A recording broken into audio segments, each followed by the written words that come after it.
Jesus says, seek not outside yourself, for it will fail, and you will weep each time an idol falls. Isn't it not what happened to me? You will weep each time an idol falls.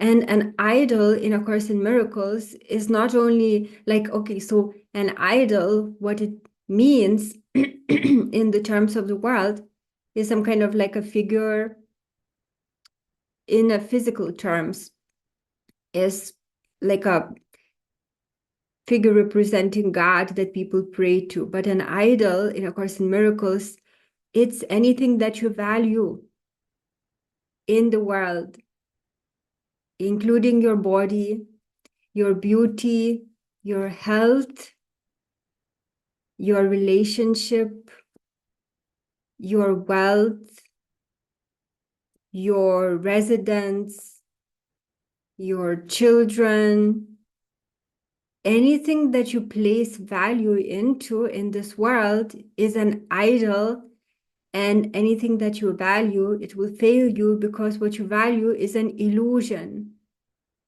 Yes, anything in this world is an illusion. So when you value anything of this world, you're bound to suffer. And every time an idol fails, you will weep. That happened to me 3 days ago. Seek not outside yourself, for it will fail, and you will weep each time an idol falls. Heaven cannot be found where it is not, and there can be no peace excepting there. Each idol that you worship when God calls will never answer in his place. There is no other answer you can substitute and find the happiness his answer brings. Seek not outside yourself, for all your pain comes simply from a futile search for what you want, insisting where it must be found. All your pain comes from self-directed effort to find your salvation where it cannot be found. What if it's not there? Do you prefer that you be right or happy? Be glad. Be you glad that you are told where happiness abides, and seek no longer elsewhere. You will fail, but it is given you to know the truth and not to seek for it outside yourself. This is very difficult to learn, isn't it? When we are so used to seeking happiness outside of us, but the pain each time this happiness brings, it's just a matter of time, should make us understand that it's actually not happiness that can be found in the world. No one who comes here but must still have hope, some lingering illusion or some dream that there is something outside of himself that will bring happiness and peace to him. So everyone coming to this world is a seeker of salvation outside themselves. If everything is in him, this cannot be so. And therefore, by his coming, he denies the truth about himself and seeks for something more than everything, because everything is God, everything is heaven. So you're seeking for something more than everything, as if a part of it were separated off and found where all the rest of it is not. This is the purpose he bestows upon the body, that it seek for what he lacks and give him what would make himself complete. Speaking about the body, that reminds me of another very beautiful passage that I read, I think, yesterday or before yesterday. And it said, and again, I don't remember which page, and it will be in my own words, but if you want to find that quote, it contained major beneficiary. So it said something along the lines of, if whatever you're doing, if the body is major beneficiary, it will basically be like death to you. So it's always important to ask the question, which again is found in A Course in Miracles, before doing anything, that might lead you to illusions. What for? What am I doing it for? Is it to benefit the body? Or is it something for the purpose of God, which is forgiveness, love, compassion, happiness, joy, not joy of the things of the world, though. This is the purpose he bestows upon the body, that it seek for what he lacks and give him what would make himself complete. And thus he wanders aimlessly about in search of something that he cannot find, believing that he is what he is not. So if we seek anything of the world, we have already identified with the body, and that's not where our identity is. And our search will fail every time, and we will not know who we are. The lingering illusion will impel him to seek out 1,000 idols and to seek beyond them for 1,000 more. And each will fail him, all excepting one, for he will die and does not understand the idol that he seeks is but his death. Because it is told in A Course in Miracles that we think ourselves guilty as a result of us seemingly separating from God. And so we actually want our own death, and that's what we are seeking for. Its form appears to be outside himself, yet does he seek to kill God's Son within, to kill himself, and prove that he is victor over him. So we feel so guilty because of seemingly having separated from God that what we want is to kill ourselves. It physically manifests as disease and death of the body. This is the purpose every idol has. For this, the role that is assigned to it, and this, the role that cannot be fulfilled.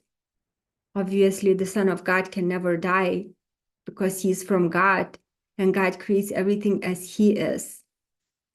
Whenever you attempt to reach a goal in which, oh, this is the one, this is the passage that I wanted to tell about.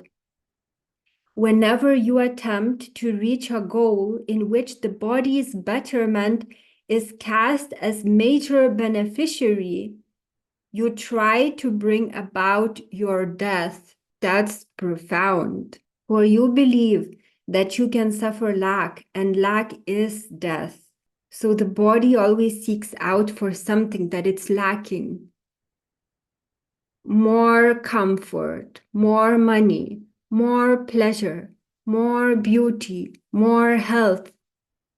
It's all coming from lack, and lack is death.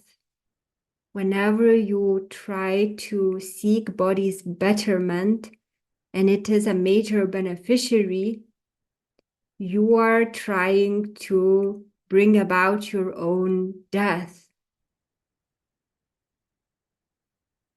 To sacrifice is to give up, and thus to be without and to have suffered loss. And by this giving up is life renounced. Seek not outside yourself.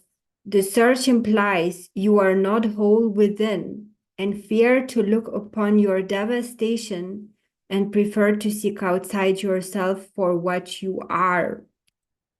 Idols must fall because they have no life, and what is lifeless is a sign of death. You came to die, and what would you expect but to perceive the signs of death you seek? No sadness and no suffering proclaims a message other than an idol found that represents a parody of life, which in its lifelessness is really death, conceived as real and given living form. Yet each must fail and crumble and decay, because a form of death cannot be life, and what is sacrificed cannot be whole. And again, this is just after like a few pages that I read about the way that those idols came about was our own thoughts projected outside, fearful thoughts, thoughts of separation. And we think that that's how we got rid of them, by projecting them seemingly outside. But thoughts cannot leave their source. So they are seemingly outside, but they never left. And now we see this fearful world as a result of thoughts seemingly outside of us, projected outside because they were fearful, wanted to get rid of them. And now it seems like the world is against us and problems happen and we are victims, but actually it's our own thoughts. All idols of this world were made to keep the truth within from being known to you and to maintain allegiance to the dream that you must find what is outside yourself to be complete and happy. That's the purpose of idols. Every time we value anything in this world, then we will not be able to wake up. That's their purpose, to perpetuate this dream. It is vain to worship idols in the hope of peace. God dwells within, and your completion lies in him. No idol takes his place. Look not to idols. Do not seek outside yourself.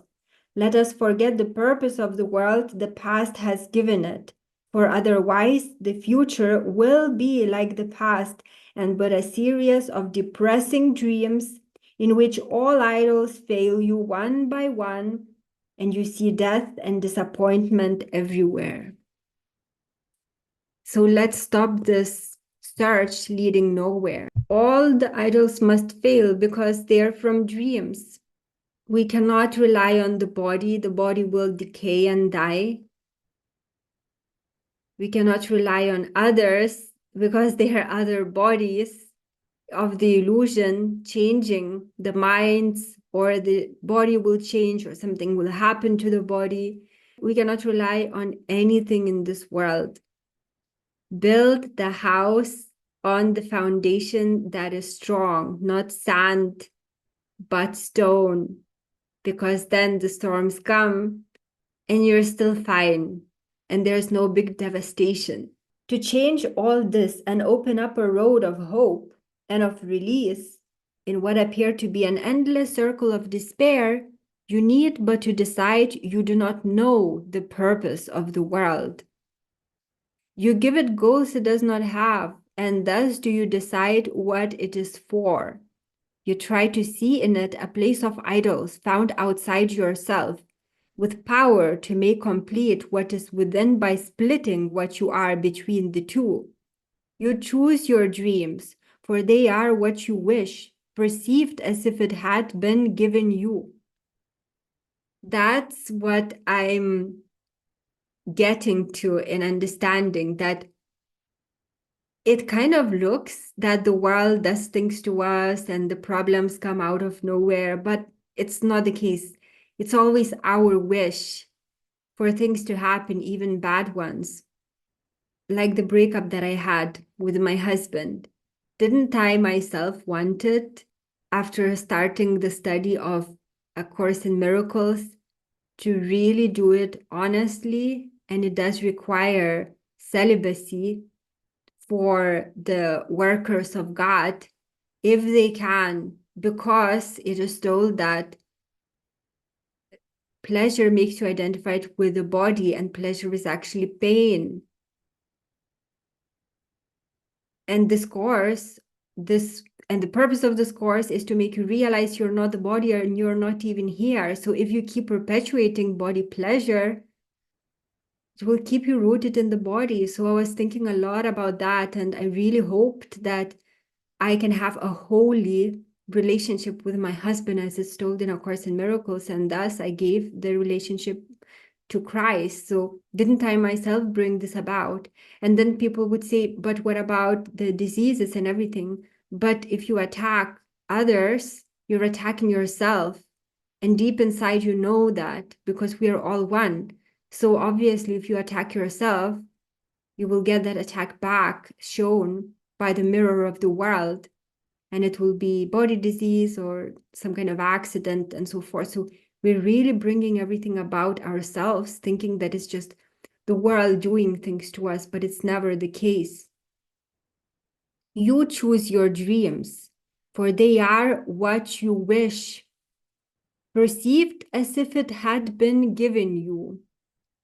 Your idols do what you would have them do and have the power you ascribe to them. And you pursue them vainly in the dream because you want their power as your own. So you're giving them power, but then you kind of, since you are not aware that you're doing this to yourself, you're thinking that they have the power that you want to have. Yet where are dreams but in mind asleep? And can a dream succeed in making real the pictures it projects outside itself? Save time, my brothers. Learn what time is for. And speed the end of idols in a world made sad and sick by seeing idols there. Your holy minds are altars unto God, and where He is, no idols can abide. The fear of God is but the fear of loss of idols. It is not the fear of loss of your reality, but you have made of your reality an idol, which you must protect against the light of truth. And all the world becomes the means by which this idol can be saved. Salvation disappears to threaten life and offer death. And that's why many people, when they start doing this course seriously, have this fear of totally allowing to go through the course and giving life to Christ. They are afraid. And this is told that that's because you are protecting idols. So it says here that the fear of God is but the fear of loss of idols. It is not so. Salvation seeks to prove there is no death, and only life exists. The sacrifice of death is nothing lost. An idol cannot take the place of God. Let him remind you of his love for you, and do not seek to drown his voice in chants of deep despair to idols of yourself. Seek not outside your Father for your hope, for hope of happiness is not despair. So I will finish reading the text here, but there are more extremely important passages continuing. And I'm reading from A Course in Miracles, that's original one, and it's page 573 that I finished, just in case someone wants to read further. But what I also wanted to share with you is that inner expansion that I feel made me also think of Christ, the crucifixion of Jesus Christ, and that it is told in this book that he suffered no pain, that it was the proof that death cannot win over us. And now I understand it, because as you feel this inner expansion, there comes also understanding that you can always choose light over darkness. No matter what happens, you can choose to stay in the light and not go with the ego thoughts of unfairness and attack. You always have this choice. But it's so important to do this course as you cultivate that light within. And it becomes powerful, because it is also told in this course that light is strength. We don't associate light with strength. We associate darkness with strength, attack with strength, which is of darkness. But actually light is strength. And now that's the realization that I'm arriving at, because as I dwell in the light, it makes me aware that anything that happens in the world doesn't have to affect me, because I'm not of the world. I'm not this body. So there's always a possibility to staying in light no matter what happens to the body, in the world, anywhere. And therefore, I understand that when Jesus was going through crucifixion, he was doing this not to save the world from sinners, from sins, as is told in the Bible. Believe in the blood of Jesus. This is all ego.